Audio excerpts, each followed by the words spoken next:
अस्सलाम वालेकुम जी। आज 4 जुलाई है और दिन है जुमेरात का। सुप्रीम कोर्ट से आपके साथ मुखातिब हूँ। आप देख रहे हैं कमर मेकन यूट्यूब चैनल और फेसबुक पेज। बड़ी अहम तरीन समाअत जो है वो आज हुई है इलेक्शन ट्रिब्यूनल्स के मामले के ऊपर। इलेक्शन कमीशन की अपील पर सुप्रीम कोर्ट के 5 रुकनी लार्जर बेंच ने आज समाअत की है। बेंच के अंदर chief justice Qazi Faez Isa, justice Aminuddin, justice Jamal Khan Mandokhail, justice Afghan और उनके साथ सिंध हाई कोर्ट से आने वाले अपलिफ्ट होकर आने वाले यहाँ पर चीफ जस्टिस जो उस वक़्त वहाँ पर थे जस्टिस अब्बासी, वो भी आज इस बेंच का हिस्सा थे। नियाज़ुल्लाह नियाज़ी और चीफ जस्टिस काजी फ़ाइज़ ईसा के दरमियान बड़ी कशीदगी देखने में आई। सारी तफसीलात आपके सामने रखूँगा। और चीफ जस्टिस अभी तक बनी नहीं है, बनने वाली हैं। आलिया नीलम साहिबा का जो नाम है वो मंजूरी यहाँ से देकर जुडिशल कमीशन से भेज दी गई है। उनके लिए बड़ा इम्तिहान जो है वो शुरू हो चुका है। जस्टिस आलिया नीलम ने अब इस इम्तिहान में देखते हैं कि वो पास होती हैं या फ़ेल होती हैं। इस मामले को किस तरह से देखती हैं, बहुत लोगों की नज़रें अब उनके ऊपर होंगी। और तरीक़े इंसाफ़ की हिकमत अमली को भी बात करेंगे कि आज सुप्रीम कोर्ट के अंदर जो चीज़ें हुई हैं उनको बेहतर तरीके से जो है वो डील किया जा सकता था। सुप्रीम कोर्ट के अंदर बड़ी अहम सिचुएशन उस वक़्त बन गई, दिलचस्प सूरत हाल बन गई जब तरीक़े इंसाफ़ के एक वकील ने इतराज़ किया, जबकि दूसरे वकील ने कहा कि मुझे चीफ जस्टिस काजी फ़ाइज़ ईसा के ऊपर एतमाद है। तो अब काजी फ़ाइज़ ईसा साहब तो ज़ाहिर है जब से सुप्रीम कोर्ट में आए हैं चीफ जस्टिस बनकर, उसके बाद जितने भी केसेस उनके पास इमरान खान या पीटीआई के लगे हैं उसमें वो खूब जी भर के अपने एतराज़ात और अपनी बातें और खूब जी भर कर वो चीज़ें जो हैं वो निकालते हैं। और एक लगता है कि उनका जो गुस्सा है टुवर्ड्स पीटीआई और टुवर्ड्स इमरान खान वो वाज़े तौर पर खुलकर सामने आ चुका है। बहरहाल शुरू करते हैं। सबसे पहले जब समाअत शुरू हुई तो उस वक़्त इलेक्शन कमीशन के वकील ने अपने दलाइल दिए। उसके बाद नियाज़ुल्लाह नियाज़ी साहब भी अदालत के अंदर मौजूद थे। नियाज़ुल्लाह नियाज़ी ने चीफ जस्टिस से कहा कि हमें आप पर एतमाद नहीं है, आप इस बेंच से अलग हो जाएं। उन्होंने काजी फ़ाइज़ ईसा साहब ने पूछा कि पहले तो आपने एतराज़ नहीं किया। 2 रुकनी जो बेंच था जस्टिस अफ़गान और जस्टिस काजी फ़ाइज़ ईसा के पर मुश्तमिल, उसमें आपने एतराज़ नहीं किया। तो उन्होंने कहा कि उस वक़्त हम पार्टी नहीं थे, बाद में हम इस केस में पार्टी बने हैं, तो अब हमारा आपके ऊपर एतराज़ है, आप इस समाअत से अलग हो जाएँ। उसके बाद उन्होंने ये भी कहा कि जेल में बैठे शख्स का भी आप पर एतराज़ है, यानी इमरान खान का भी आप पर एतराज़ है। तो चीफ जस्टिस ने कहा कि इमरान खान तो वीडियो लिंक के ऊपर भी नैब तरमीम के केस में हमारे पास पेश हो चुके हैं, उन्होंने तो हमारे ऊपर एतराज़ नहीं उठाया। बहरहाल नियाज़ुल्लाह नियाज़ी साहब और चीफ जस्टिस के दरमियान काफ़ी सख्त जुमलों का तबादला भी हुआ, जिसके बाद चीफ जस्टिस ने धमकी दी नियाज़ुल्लाह नियाज़ी को कि आपका मामला जो है वो हम सुप्रीम कोर्ट बार को भेज देंगे और आपका लाइसेंस भी मनसूख हो सकता है या आपके ख़िलाफ़ जो कार्रवाई है वो भी हो सकती है। लेकिन नियाज़ुल्लाह नियाज़ी साहब रवायती अंदाज़ में काफ़ी कशीदगी का माहौल वहाँ पर बना रहा। उन्होंने काफ़ी बातें की चीफ जस्टिस काजी फ़ाइज़ ईसा से, जिसके बाद माहौल वहाँ पर काफ़ी गर्म हो गया। जबकि उसके बाद उन्होंने पूछा सलमान अकरम राजा से कि क्या आपका भी एतराज़ है। तो सलमान अकरम राजा ने कहा कि मेरा ज़ाती तौर पर चीफ जस्टिस काजी फ़ाइज़ ईसा पर एतमाद है और मेरा अदम एतमाद नहीं है, मैं इन नियाज़ुल्लाह नियाज़ी से मुत्तफ़िक नहीं हूँ। ये बड़ी दिलचस्प सूरत हाल थी, यानी कि एक तरीक़े इंसाफ़ का वकील हिमायत कर रहा है, दूसरा तरीक़े इंसाफ़ का जो वकील है वो कह रहा है कि हमें आपके ऊपर एतराज़ है। इस सूरत में जब बैरिस्टर गौहर कमरा अदालत से बाहर निकले, मेरी उनसे बात हुई, मैंने पूछा कि नियाज़ुल्लाह नियाज़ी साहब का जो एतराज़ है उसके बारे में आपकी क्या राय है, क्या पार्टी की तरफ से भी यही मौक़िफ़ है। उन्होंने कहा कि नहीं, हमारा इस तरह का कोई मौक़िफ़ नहीं है और वो दूसरे क्लाइंट के हवाले से बात हुई। इस बात का मतलब ये है कि बैरिस्टर गौहर को जो है चीफ जस्टिस काजी फ़ाइज़ ईसा के ऊपर एतराज़ नहीं है, वो पहले भी इसका बार बार जो है वो इजहार कर चुके हैं।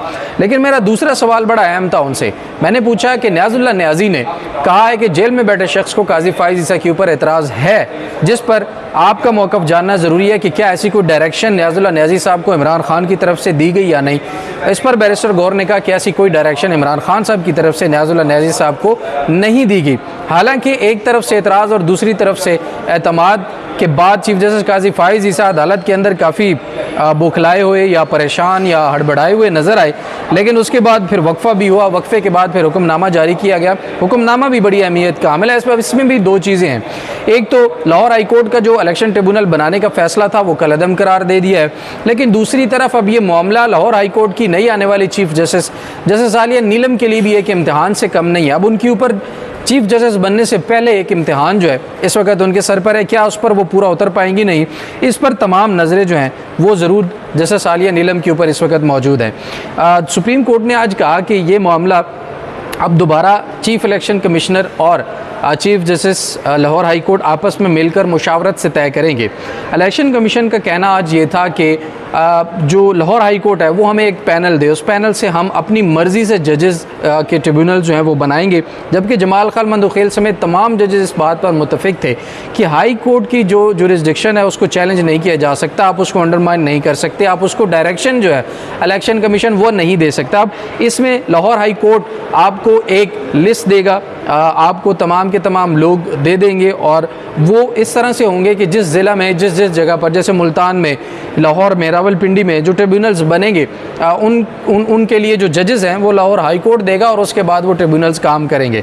जबकि इससे पहले एक इलेक्शन एक्ट भी आया था, उसके मुताबिक भी इलेक्शन कमीशन ने ये को इख्तियार ये दे दिया गया था कि वो ट्रिब्यूनल्स के जजेस को तब्दील भी कर सकता है और रिटायर्ड जजेस को भी लगा सकता है। उस इलेक्शन कमीशन को दिए गए इस इख्तियार वाले ऑर्डिनेंस को इस्लामाबाद हाई कोर्ट ने मुअत्तल कर दिया था। अब ये मामला ख़त्म हो चुका है, तो मामला वापस जो है वो रीस्टोर हो चुका है दोबारा से पहले वाली पोजीशन में। तो अब ये देखना होगा कि लाहौर हाई कोर्ट और इलेक्शन कमीशन की आपस में मुशावरत के बाद हालात जो हैं वो क्या रुख इख्तियार करते हैं। अब जैसे सालिया नीलम साहिबा की मुशावरत से जो ट्रिब्यूनल्स बनेंगे वो इलेक्शन पर होने वाली धांधली की समाअत करेंगे और देखेंगे कि क्या आया फॉर्म 45 या फॉर्म 47 के जो मामलात हैं उनको आगे किस तरफ लेकर जाना है। लेकिन ये बड़ा अहम तरीन मामला है।